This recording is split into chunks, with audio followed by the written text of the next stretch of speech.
పోయినప్పుడు అక్కడ ఆయన అడిగినారు ప్రశ్న, మరి కేసీఆర్ గారు 24 గంటలు కరెంట్ ఇస్తున్నాడు కదా వ్యవసాయానికి, మరి మీరేం చేస్తారు అని అడిగింది. అడిగితే ఆ రోజు రేవంత్ రెడ్డి గారు చెప్పిన మాట, వ్యవసాయానికి 24 గంటల కరెంట్ ఎందుకండి, వేస్ట్, 3 గంటలు చాలు అని చెప్పిండు.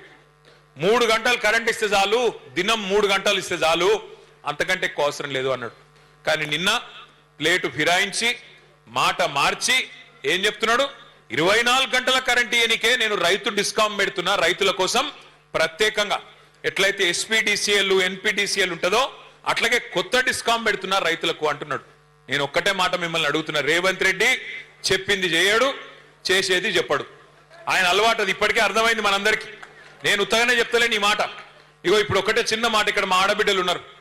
ఏం చెప్పిండమ్మా మీకు అన్నాడు, కేసీఆర్ గారు 1,00,000 రూపాయలు ఇస్తున్నాడు లగ్గం చేసుకుంటే ఆడపిల్లలు, నేను తులం బంగారం ఇస్తా అన్నాడా లేదా?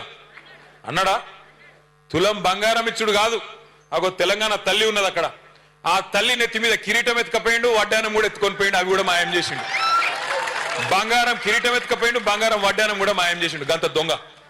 తులం బంగారం ఇచ్చుడు కాదు, మీ మెడల పుస్తలతాడు గుంజుకపోతే వాడే మంచోడని చెప్పిన నేను.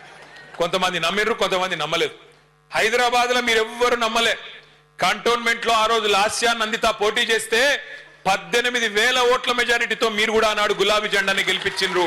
మీరు కూడా చెప్పినారు మళ్ళీ కేసీఆర్ ఉండాలి, కేసీఆర్ ఉంటేనే హైదరాబాద్ బాగుంటుందని చెప్పింది. ఎందుకు చెప్పింది? మీరు కంటోన్మెంట్ లో పని జరిగింది కాబట్టి.